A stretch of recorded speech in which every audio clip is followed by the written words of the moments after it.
नमस्कार बच्चों, मैं जितेंद्र कुमार शर्मा और मेरे साथ आप पढ़ रहे हैं कक्षा 10 के लिए हमारी पाठ्यपुस्तक भारतीय संस्कृति और विरासत का अध्याय 2, जिसका कि नाम है इतिहास।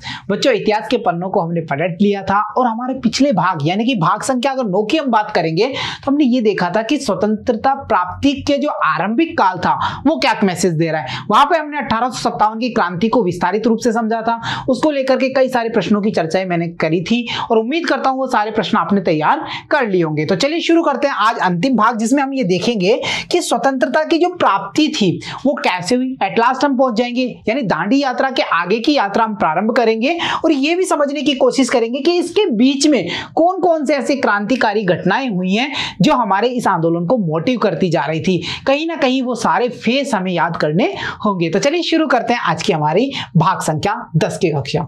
देखिए, स्वतंत्रता की प्राप्ति की अगर हम बात करें तो 1935 ईस्वी में भारत शासन अधिनियम स्वीकृत हुआ, जिसमें प्रांतीय स्वायत्तता का प्रस्ताव किया गया। यानी हम ये देखते हैं कि प्रांतों की ओर से शासन का स्टेबिलिटी हुई, सेंट्रलाइजेशन होना शुरू हो गया था। मुस्लिम, सिख, ईसाइयों, यूरोपियन आदि के लिए अलग अलग निर्वाचन निर्धारित कर दिए गए। इस अधिनियम में अलगाववाद और सांप्रदायिकता को बढ़ावा मिला। जहां पर एक भारत की जो हमारी मौलिक संरचना थी उसे अब कास्टिज्म में तोड़ दिया गया। मुस्लिमों के लिए अलग निर्वाचन क्षेत्र दे दिए गए, सिखों के लिए अलग, हम ऐसे देख रहे हैं ईसाइयों, यूरोपियन, सबके लिए अलग अलग निर्वाचन निर्धारित कर दिया गया। तो ये कैसी स्थिति हो गई थी? अलगाववाद और सांप्रदायिकता की स्थिति हो गई थी। देखिए आगे की अगर हम बात करें तो अंग्रेजों की फूट डालो और राज करो की नीति इस वैमनस्य को जन्म दे दिया और इसी बीच 1938, जिसे हम भुला नहीं सकते, उस समय दो राष्ट्रों की अवधारणा बन चुकी थी।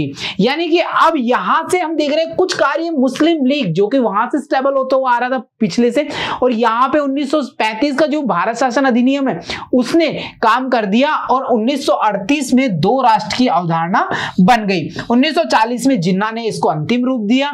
1925 में डॉक्टर केशव बलिराम हेगडेवार ने राष्ट्रीय स्वयंसेवक संघ की स्थापना कर दी। बच्चों, इस लाइन को मोटिव लेने का मतलब क्या था, नोटिस किया? देखिए यहां से प्रश्न है सीधा सीधा, आपने देखा मैंने इसको हाईलाइट कर रखा है अलग कलर से, तो आप इसको अच्छे से रिमाइंड कर लेना कि 1925 में राष्ट्रीय स्वयंसेवक संघ की स्थापना किसने की है? डॉक्टर केशव बलिराम हेगडेवार ने, के.बी. हेगडेवार। ठीक है, ठीक।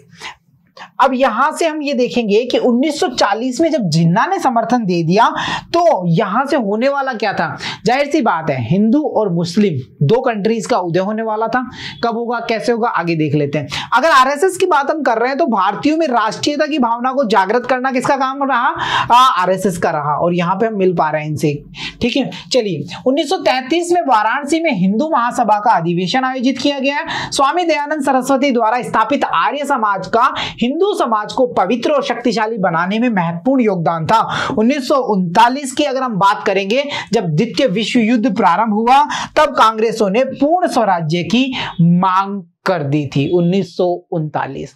देखो डियर स्टूडेंट्स, 40 तक जिन्ना ने पूरा स्पष्ट कर दिया था, अंतिम रूप दे दिया था कि दो राष्ट्र होने चाहिए, हिंदुओं के लिए अलग राष्ट्र होगा और मुसलमानों के लिए अलग राष्ट्र होगा। तो हम यहाँ पे अब विभाजन को भी देख लेंगे। तो देखो, क्रिप्स मिशन ने 1942 ईस्वी में युद्ध की समाप्ति के बाद भारत को अंग्रेजों के अधिराज्य के रूप में मान्यता देना स्वीकार किया। देश ने इस प्रस्ताव को क्या कर दिया?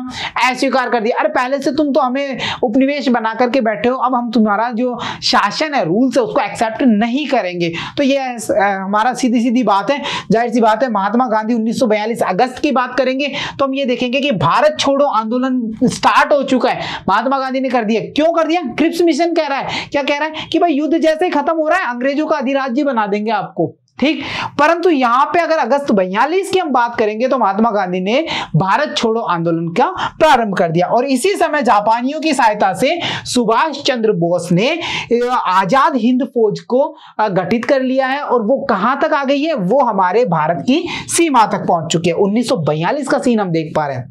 और कोहिमा पर अधिकार भी उन्होंने जता लिया है। और किंतु उस समय जापान ब्रिटिश सेना से हार गया और जाहिर सी बात है अब जो सहयोग बाहर से मिलने वाला था वो कहीं ना कहीं डिस्टर्ब होने वाला था, परंतु फिर भी हमारी जो आंतरिक स्थिति थी वो सुदृढ़ हो गई थी। बस एक ही वेदना थी जो हमें यहां देखनी थी, वो थी दो राष्ट्र। देखो, युद्ध समाप्त होने के बाद 1946 के हुए चुनावों में कांग्रेस ने अधिकांश सीटें जीत ली। मार्च 46 में कैबिनेट मिशन भारतीयों को राज्य हस्तांतरित करने के लिए भारत आया। मिशन ने 16 मई 1946 को अगर बात करें तो प्रस्ताव की घोषणा कर दी। कैबिनेट मिशन योजना पर कांग्रेस और मुस्लिम लीग में असहमति हो गई। इसी दौरान वायसराय ने नेहरू जी के प्रतिनिधित्व में कांग्रेस को अंतरिम सरकार बनाने के लिए कह दिया। किसको कह दिया? नेहरू जी को। देखो यहां पे अगर हम बात करेंगे ना मुस्लिम लीग की, तो कहीं ना कहीं जो इनकी नीति थी, फूट डालो और राज करो वाली नीति थी, उसने अपना काम कर दिया था कि भाई शासन हम दे रहे हैं तुम्हें हम स्थानांतरित कर रहे हैं, लो ना। पर यहां पे असहमति किस किस में होगी? कांग्रेस और मुस्लिम लीग में। कांग्रेस ये वो जिसने 20 साल की तपस्या करी थी स्टार्टिंग एज में और यहां पे राजनीतिक एकता को स्टेबल किया था। साथ ही साथ हम ये देख रहे हैं कांग्रेस ने क्या किया है, यहां पे लोगों को ये जागृत करने की कोशिश की कि वी आर इंडियंस, हम क्या है, भारतीय हैं भाई सबसे पहले।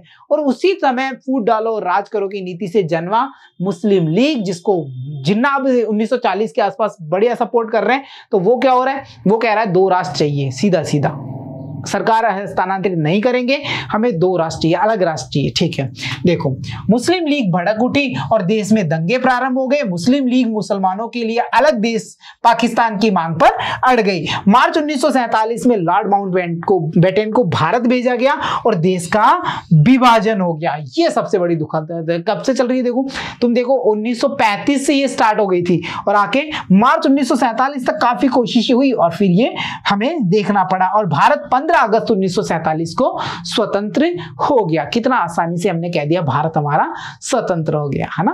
कितनी सारी विडंबनाएं हमने देखी है, कई सारे फैक्ट्स देखे। अब यहां से एग्जाम्स के पॉइंट सुन लो, काम की चीजें। ये 35 का अधिनियम तुम ध्यान रखोगे, ठीक है, 35 का अधिनियम जिसमें विभाजन की बात कर रहे हैं, ठीक। और गांधी जी का जो आंदोलन था 42 का क्रिप्स मिशन के बाद का, वो तुम ध्यान रखोगे। और उसके बाद में हम मार्च 47 की याद रखेंगे जब विभाजन हो रहा है, और लास्ट में 15 अगस्त 1947 तुम्हें अच्छे से रिमाइंड रहेगी। चलिए, इसके बाद में अगर हम कुछ क्रांतिकारी घटनाओं की बात करें तो कई सारे क्रांतिकारी ऐसे निकल करके आएंगे जिनके बारे में तुमने सुना भी नहीं होगा। तो आज टाइम है अच्छे से उनको रिवाइज करना और कंपल्सरी भी है। इनको अगर एग्जाम्स के पॉइंट ऑफ व्यू से देखा जाए तो तुम्हें नाम और कोई स्पेशली एक लाइन की बात इनकी याद रखनी है, बस इतना काफी होगा हमारे लिए। देखो, अगर चापेकर बंधु की बात करें तो पुणे के चापेकर बंधु, जिनमें दामोदर हरी और बालकृष्ण ने पूना के फ्लैग कमीशन रैंड और लेफ्टिनेंट एयरेस्ट की जून 22 1897 को हत्या कर दी थी। ये दोनों अधिकारी कठोर एवं निर्दयी थे। चापेकर बंधुओं को गिरफ्तार कर उन्हें फांसी दे दी गई थी।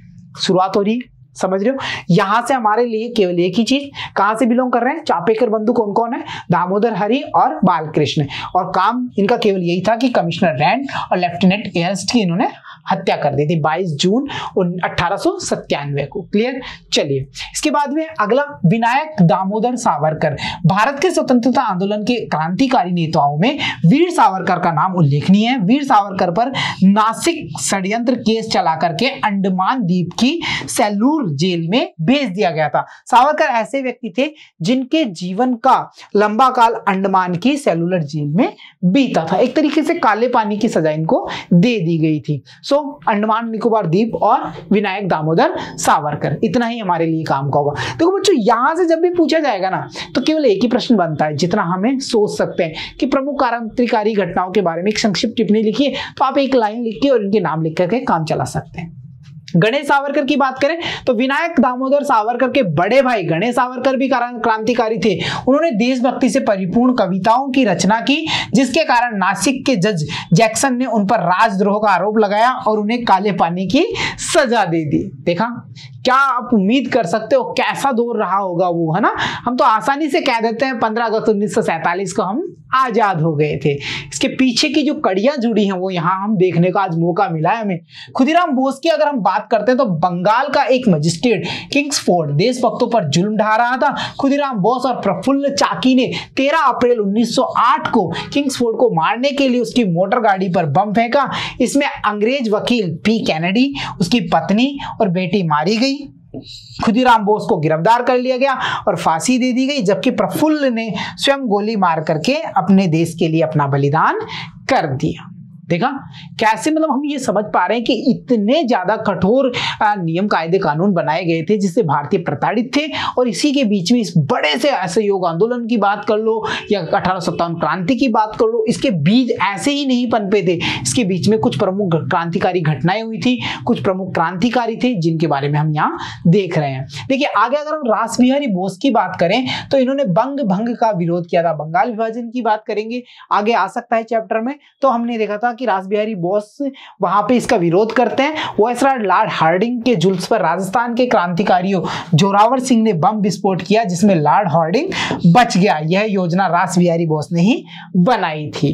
तो यहाँ पे राजस्थान का कौन है? जोरावर सिंह, ठीक है। और यहां से हम देखते हैं कि लॉर्ड हार्डिंग की बात कर लेंगे, बम फेंका गया, रासबिहारी बोस इसके क्रिएटर थे, ठीक। चलिए इसके बाद में देखिए भगत सिंह, सुखदेव और राजगुरु की हम बात कर सकते हैं। 17 दिसंबर 1928 को ब्रिटिश स्टैंडर्ड्स की हत्या कर दी और 8 अप्रैल 1929 को इन्होंने क्या किया, बटुकेश्वर दत्त के साथ दिल्ली के केंद्रीय असेंबली में इन्होंने बम फेंका, नारे लगाए, वहां से भाग सकते थे पर ये चाहते थे कि जो बहरे हो गए उन्हें धमाकों की आवाज सुनानी है, ऐसे में आजादी नहीं मिलेगी। और इसी बीच इन्हें गिरफ्तार कर लिया गया और 23 मार्च 1931 को इन्हें फांसी दे दी गई थी। किन किन को? भगत सिंह, सुखदेव और राजगुरु, ठीक है। चलिए इसके बाद में अगर राम प्रसाद बिस्मिल की हम बात करते हैं, क्रांतिकारी गतिविधियों के लिए धन का प्रबंध होना बहुत जरूरी था। इसके लिए राम प्रसाद बिस्मिल ने सरकारी खजाना लूटने की योजना बनाई जिसके नेतृत्व में चंद्रशेखर आजाद, अशफाक उल्ला खान, राजेंद्र लाहिड़ी आदि क्रांतिकारियों ने जो काकोरी का रेलवे स्टेशन था उसको लूट लिया। काकोरी षड्यंत्र में राम प्रसाद बिस्मिल को मृत्युदंड दिया गया, अशफाक उल्ला खान को भी फांसी की सजा दे दी गई। चलिए अब चंद्रशेखर आजाद को भी आगे हम देख लेंगे। देखिए 14 वर्ष की आयु में असहयोग आंदोलन के दौरान बनारस सत्याग्रह में इन्होंने भाग लिया था। काकोरी में इनकी भूमिका को हम देख पा रहे हैं। भगत सिंह को जेल से छुड़ाने की इनकी योजना भी इन्होंने बनाई थी। दिसंबर 1930 में वायसराय लॉर्ड इरविन की ट्रेन को उड़ाने के लिए निजामुद्दीन रेलवे स्टेशन के पास रेलवे लाइन के नीचे बम विस्फोट किया। वायसराय बम विस्फोट में बाल बाल बच गए। 27 फरवरी 1931 को किसी ने इनकी सूचना दे दी थी तो अल्फ्रेड पार्क में इनको घेर लिया था और अंतिम जो बंदूक की गोली थी, जैसा कि हमने कई सारी पुस्तकों में भी पढ़ा है, कई सारी कहानियों में सुना है कि उस गोली से इन्होंने अपने आप को खत्म कर लिया था और ये अंतिम समय तक क्या रहे थे, आजादी जिया और आजाद ही मरे थे, ठीक है। तो यहां पे हमने ये देखा कि क्रांतिकारी घटनाएं ऐसी हैं जिन्हें हम बिल्कुल भी इग्नोर नहीं कर सकते क्योंकि कहीं ना कहीं ये सारी रिलेट करती हैं हमारे जो बड़ा क्रांतिकारी आंदोलन हुआ या हमारी भारतीय स्वतंत्रता हुई उसको कहीं ना कहीं ये रिलेट कर रही हैं। विदेशों को भी यहाँ पे काफी सारे योगदान रहा है। विदेशों में देखिए मदन लाल ढींगरा की अगर हम बात करेंगे तो उनको जब ये पता चला कि भारत सचिव का सहायक कर्नल विलियम्स कर्जन वाइली भारतीय विद्यार्थियों की गतिविधियों की जासूसी करता है तो उन्होंने क्या किया, 1909 में वाइली को गोली मार करके उसकी हत्या कर दी और ढींगरा को यहाँ पे फांसी दे दी गई। उधम सिंह की बात कर लो, लाला हरदयाल की कर लो, राजा महेंद्र प्रताप की कर लो, मैडम कामा को हम यहाँ पे अछूता नहीं छोड़ सकते, श्यामजी कृष्ण वर्मा की बात कर लो।